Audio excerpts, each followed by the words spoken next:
AI 기술이 우리 생활 곳곳의 제품과 서비스에 반영될 수가 있어요. 제2의 구글, 제2의 MS, 제2의 애플 같은 회사 나오는 거잖아요. 산업은 바이든이든 트럼프든 무조건 영순위로 계속 투자를 하고 육성을 할 거예요.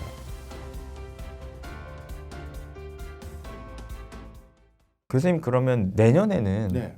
어떠한 산업이 가장 유망해 보인다고 보시나요? 앞서 슬쩍 말씀드린 거에 답이 있는데 AI입니다.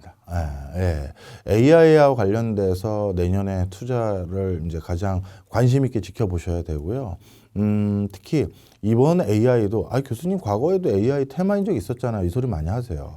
근데 이제 이번 AI는 이 AI 기술이 전문가들만의 영역이 아니라 일반인들까지 영역으로 내려앉은 AI이기 때문에 더 우리가 주가의 반영도가 높을 거라는 거예요. 그렇죠. 바로 생성형 인공지능 때문이라고 봐도 과언이 아닌데요. 이거는 컴퓨터 분야를 전문적으로 전공한 사람만 AI를 쓰게 만든 것이 아니라 우리 일상어를 구사하는 사람들 모두 AI 기술을 활용할 수 있도록 만들어준 그런 기술이거든요. 그러다 보니까 AI 기술이 우리 생활 곳곳의 제품과 서비스에 반영될 수가 있어요. 그러면 그 제품과 서비스에 AI 기반으로 우리가 뭔가의 서비스를 이용해 봤을 때 그 편의성을 한번 누리고 난 뒤에는 이게 이제 뭐 거의 마약 같은 거가 되는 거거든요. 예를 들어서 저도 한번 써본 적이 있는데 제가 A4로 한 두세 장 이런 뭔가 원고를 작성합니다. 그리고 우리 MS 오피스 기능에 AI 버튼이 있어요. 그럼 그 버튼을 딱 누르고 이 텍스트 두 페이지를 PPT로 바꿔주세요 하면 혼자 해줘요. 그런데 그 퀄리티가 어떤 거는 제가 했을 때보다 더 잘 나온 것 같아요. 이미지도 찾아서 넣어줘요. 그러니 이거 한번 맛보고 나면 제 입장에서는 예를 들어서 내가 이 PPT를 나 혼자 다 만들려면 1시간은 걸렸을 텐데 2시간은 걸렸을 텐데 AI가 2분 만에 만들어줬네?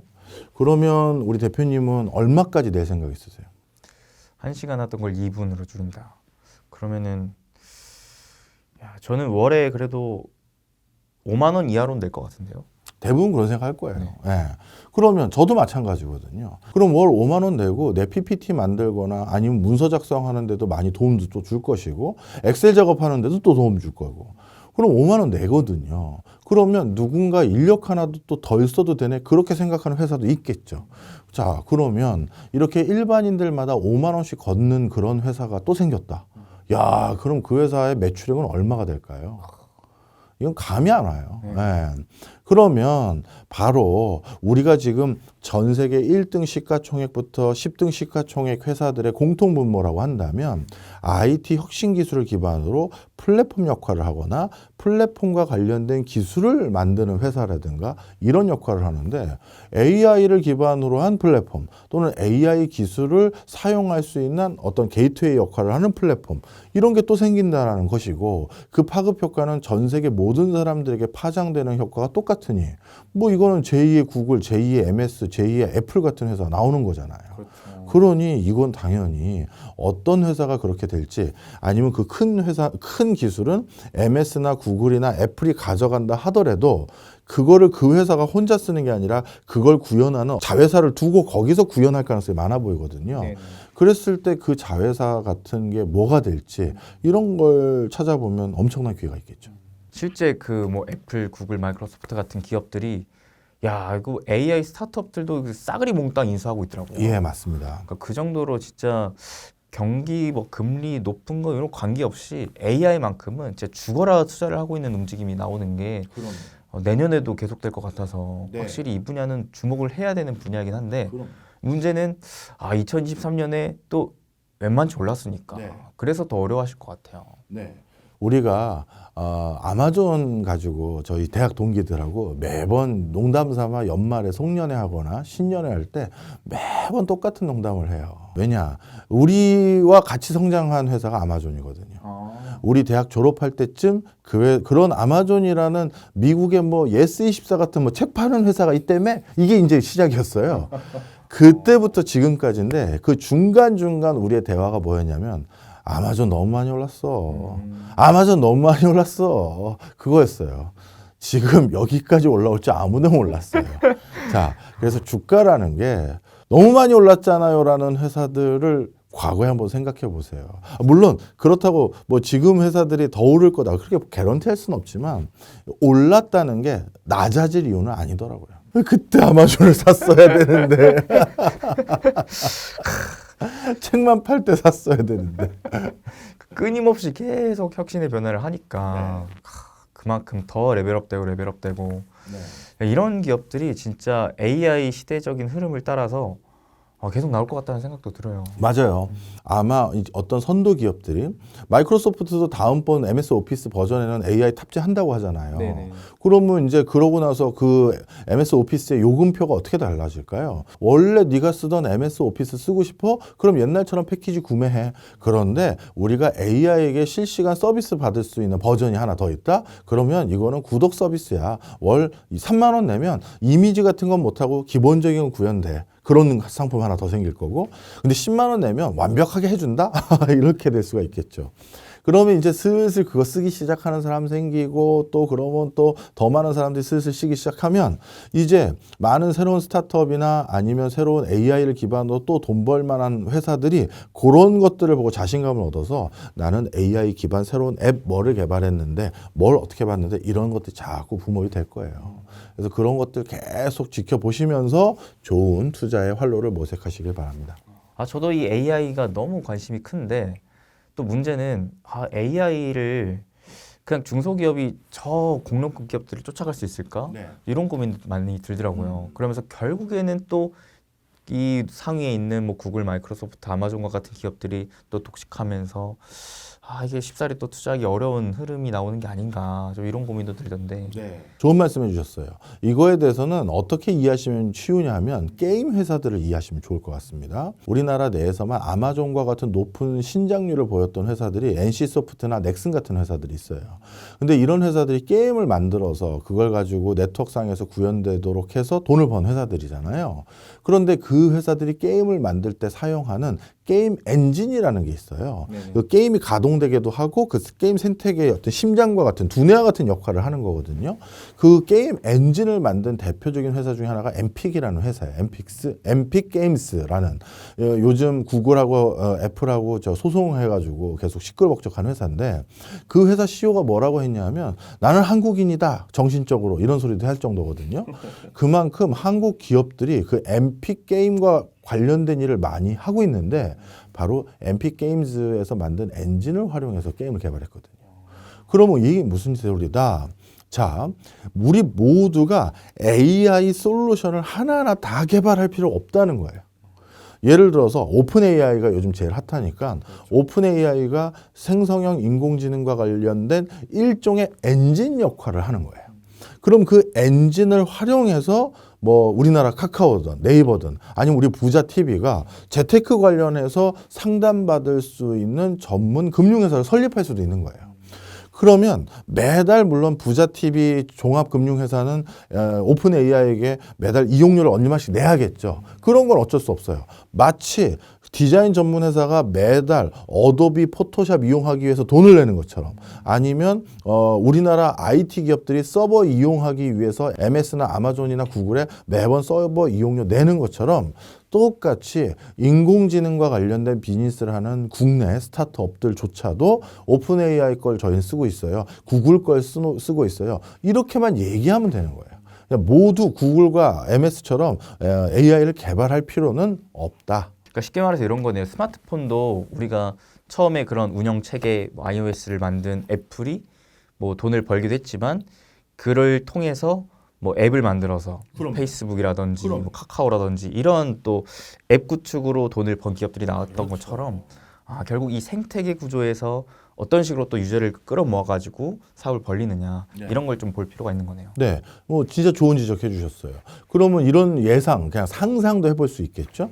예를 들어서 그런 AI 그 원천 소스를 가지고 있는 회사들이 저희 이거 제휴해서 쓸 사람 쓰세요 하는 순간 제가 요즘 제일 고민이 되는 건 저도 밤에 혼자 보고서 쓰거나 논문 쓸 때 심심하잖아요. 그래서 화이트 노이즈라고 해서 뭐래도 영상 하나를 틀어놔요. 근데 뭐 경제야 맨날 보는 거니까 뭐 그거 경제를 보면서 이걸 또 쓰기에는 머리 아프잖아요. 그래서 최근에는 저도 구독하고 있는 OTT가 워낙 많다 보니까 넷플릭스, 디즈니 플러스, 그다음에 쿠팡 플레이 뭐 여러 가지 봐요. 그럼 하나 틀어놓고 내가 시작해야지 하는데 뭘 틀어놔야 할지 모르겠는 거예요. 너무 많아요. 너무 콘텐츠가 많아요. 네. 그런데 물론 각자사들은 절 위해 추천해 준다고 뭐 이렇게 대충 해주잖아요. 근데 그게 저한테 딱 맞아 떨어지지도 않아요. 맞아요. 그러면 예를 들어서 AI 기반 저희는 OTT입니다. 누가 그걸 가져왔어요. 근데 내가 난 오늘은 무슨 영화를 봤으면 좋을까 해서 거기 딱 들어갔는데 저도 정확하게 제 감정을 표현하지 못하는 그런 상황이었는데 무릎을 딱 칠 정도로 이 영화네 오늘. 그런 걸 딱딱 추천해 준다? 그럼 그거 대박 나지 않을까요? 그냥 그런 거라는 거예요. 아까 MS 오피스 말고 완벽히 새로운 게 아니라 저희는 MS 오피스 같은 건데 AI 기반이에요. 저는 OTT인데 AI 기반이에요. 저는 뭔데 AI 기반이에요. 여행 앱인데 AI 기반이에요. 그렇게 되는 것들이 기존 여행 앱, 기존 OTT, 기존 MS 오피스 같은 솔루션들 제낀다는 거죠. 워렌 버핏하고 찰리 먼거는 본인들이 쓰는 제품들에 투자해서 떼돈을 번 거잖아요. 그렇죠. 그러니까 앞으로 여기 계신 분들이 저는 AI 기술 잘 몰라요, 교수님. 저도 기술 잘 몰라요. 오해하시지 마십시오. 그런데 우린 유저잖아요. 근데 유저로서 조금 발빠르게 어떤 제품을 선도적으로 사용해 봤다면 이거 좋은데 하면 그거 나만 좋은 게 아닐 가능성이 있겠죠. 투자라는 걸 너무 고문고답으로 생각하지 마시고요. 생활 속에서 답을 많이 찾아보십시오. 또 한편으로는 내년을 바라봤을 때 2024년에 많은 분들이 또 굉장히 포커싱을 맞추고 계신 게 미국 대선이란 말이에요. 그래서 여기에서 현재 시점으로는 그래도 트럼프냐 바이든이냐 이 경쟁 구도가 나올 것 같다는 생각을 하는데 여기서 또 누가 이길 거냐.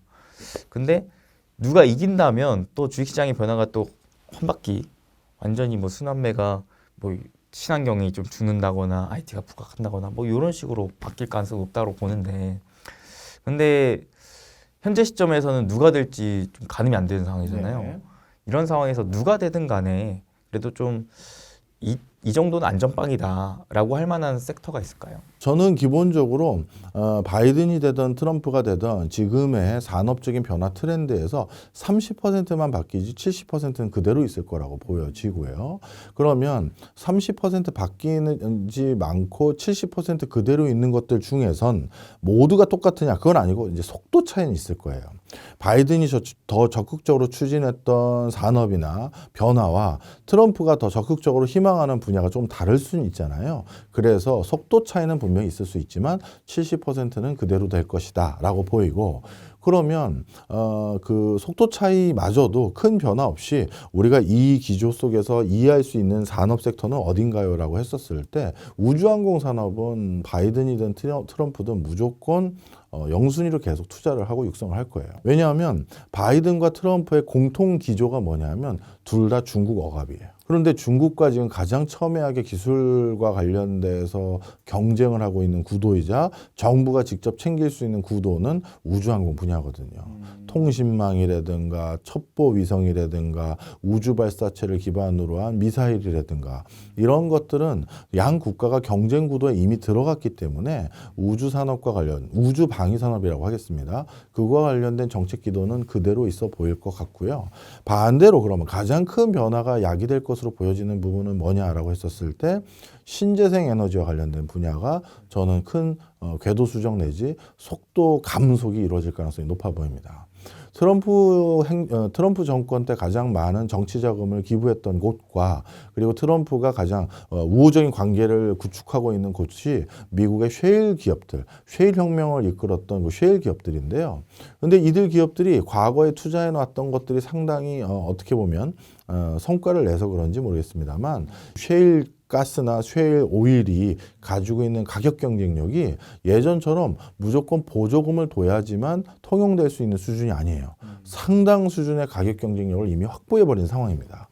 그러다 보니까 풍력, 태양광 등등 신재생 에너지 못지않은 경쟁력을 확보하고 있는 상황이기 때문에 미국 입장에선 트럼프 입장에선 특히 자기에게 적극적인 후원 세력이었던 이들을 못 본 척 할 수는 없거든요. 그래서 이런 부분이 좀 대두되면서 신재생 에너지 부분의 속도 조절이나 시장 파이는 조금 변화는 있을 수 있어요. 사실 이것 때문에 많은 분들이 좀 우려하고 계시거든요. 특히나 최근에 트럼프가 뭐 IRA 폐지한다 이런 또 극단적인 발언을 네. 하다 보니까 야 이게 그러면은 기존까지 바이든 정책 가장 대표적인 수혜주였던 신재생, 뭐 2차 전지 이런 애들을 어떡하냐 이런 걱정 불안하시는데 근데 또 한편으로는 실질적으로 이 공화당 측면을 봤을 때는 IRA에 직접적으로 수혜를 받는 지역들이 많잖아요. 네. 그러면서 쉽사리 이건 폐지하기 힘들 거다 이런 이제 좀 의견이 갈리는데 교수님 생각 어떠세요? 네, 쉽게 폐지 못해요. 왜냐하면 이 IRA법이 벌써 법안으로 미국 의회에 통과가 돼버린 것이기 때문에 다시 의회를 거쳐가야 되는데 미국이 내년에 대선 선거가 있지만 그 다음에 뭐 상원원, 하원원 선거는 이미 하나는 했단 말이에요. 그러다 보니까 의회 동의라는 부분에 있어서도 이미 민주당이 의회 다수당으로 자리를 잡고 있는 판세 상황 속에서 트럼프 혼자만의 궤도 수정으로 진행되기가 어려운 부분이 있다. 의회가 뒷받침 안 해줄 것이다. 이렇게 보시면 되겠고 그다음 또 한 가지는 트럼프의 발언 자체는 우리가 항상 믿으면 안 되는 거 아시죠? 그렇죠. 제가 어떤 에피소드도 있었냐면요. JTBC로 기억나는데 뭐 작가님이 오늘 뉴스룸인가 거기 출연 가능하냐고 물어보더라고요. 그래서 오전에 알겠습니다 하고 작가님한테 받은 원고가 있어요. 지난밤 트럼프가 이러이런 발언을 했는데 교수님 상황은 어떻습니까? 이거예요. 그 트럼프의 발언 내용은 이제 앞으로 우리는 우측 통행합니다 이런 거였는데 그런데 저녁에 방송 8시인가 하는데 5시 반인가 6시에 전화가 다시 그 작가님이 왔는데 교수님 정말 죄송해요 하면서 막 울먹이는 듯한 목소리로 트럼프가 조금 전 새벽에 트위터에 반대 소리를 썼다는 거예요. 좌측 통행하겠습니다라고. 네. 그래서 저희 기존 질문 다 무시하시고 와서 편하게 얘기하고 가시면 된다고 이러더라고요. 그런 적도 많잖아요. 그래서 그분의 어떤 기질이죠. 그런 걸 고려했었을 때 너무 모든 것의 발언에 일비일비할 필요 없다.